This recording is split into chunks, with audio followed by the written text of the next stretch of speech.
This is Wayne Blasel talking about how to raise prices in any industry and in any economy. And like I started off the article with, repeat after me: the fastest way to increase profits is to raise your price and start charging what you are worth to your client or your customer. Now, as soon as I say that to any new business when I'm working with them, the first thing I hear out of their mouth is, "Yeah, but my industry's different," or "No, I'm going to lose clients. I'm going to lose customers.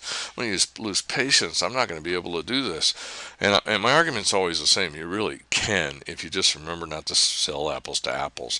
So you want to read the article, read another one of my articles in here about not selling apples to oranges. There's a couple of articles in here, but mainly the key to raising your prices is to communicate the value of your service or your product to your prospect and to yourself in a way that convinces them that your price is actually a bargain for what you're purchasing. Remember, price is the not the biggest reason you lose customers. Biggest reason you lose customers, and this is proven over and over and over in many studies, is because of customer service, or they just think you don't care about them.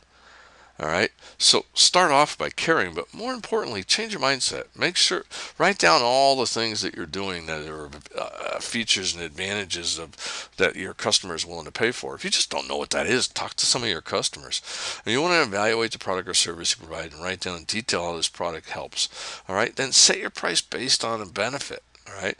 Add all the things up on what it would help them, how it saves them money, how it would help them work, and what how it alleviates a pain or a problem they have, and then set your price accordingly, but never compare apples to apples. All right. And like I said, we have an article on that in this issue, so go look for it. But the second thing is to really understand what prices do to you. All right, let's do some math, because a lot of people just don't understand, and we're not doing hard math here. Really, trust me, very little easy math. All right, let's take a fictitious product that or service that we sell for $20. All right, add zeros. I don't care. 200, 2,000, 20,000, whatever it is, doesn't matter. The theory's the same. Let's keep it simple. You got a 50% cost, $10. And I don't care if it's a product or a service. If you sell a product, it's easy. You buy it. All right. Though you want to read the article about activity-based costing and making sure you're selling products that are cash cows and not dogs. But either way, you got a cost. If you buy the product, fine. If you have a service, you have your time, you have your staff's time. That's expensive. The two items that cost money is time, your employees' time, your time, and the product cost. Okay.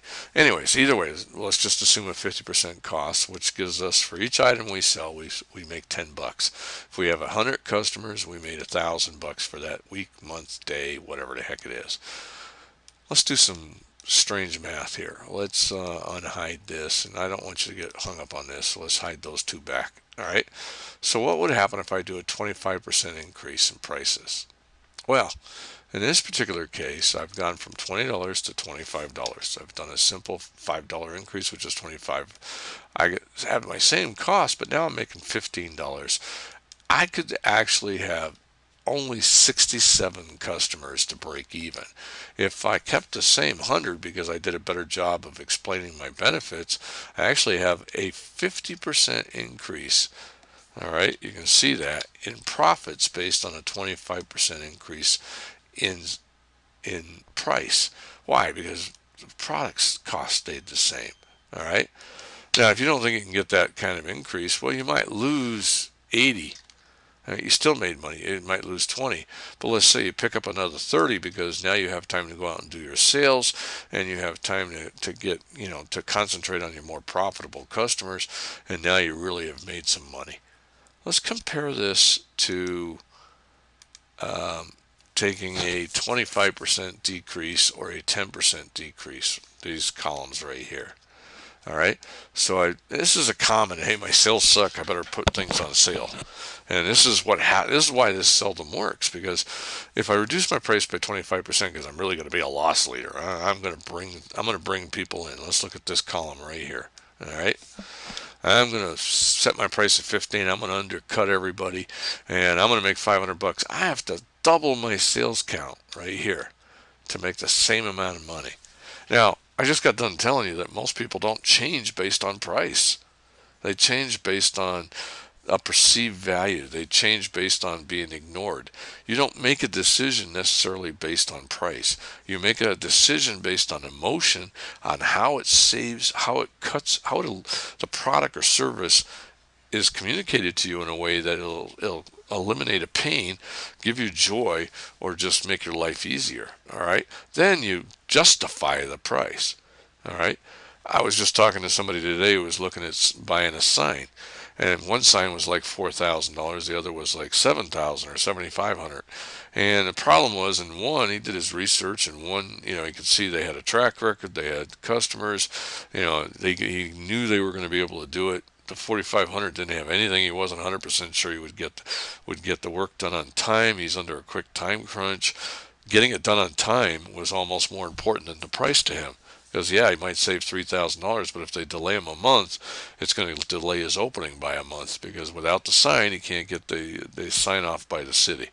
So you can see right there, there's other things besides your price. Don't assume price is the most important thing. Again, he was looking at somebody who would guarantee and had a track record to install that sign.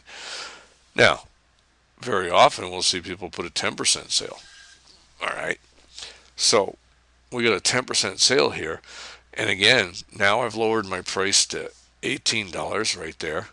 I'm making $8. I need to have a 25% increase just to break even. Now, there are times I want to set the price lower. If I happen to know that this is an entry-level product, in other words, this is a product that gets customer prospects to buy from me the first time, and from this I have a track record and products available to upsell them into something else that makes a big margin. Let's say, I get 200 people instead of 100. All right. I get 100 people here, but out of that 100, let's say 20% will buy a new product. All right. Let's do some simple math why you might want to cut your price. So if I have 20% buy the new product, that's basically this times 0.2. I said, yeah, I know I goofed. 0.2. All right. Or do I want 200 customers who are going to buy the new product? All right. And let's say I have the gross margin, the margin on new product is much higher. Let's say the margin on this product is an upgrade of $200. Well, now profit on new product, I take the 200 times the 20 people that bought it, $4,000. Take the 40 people times 200, $8,000.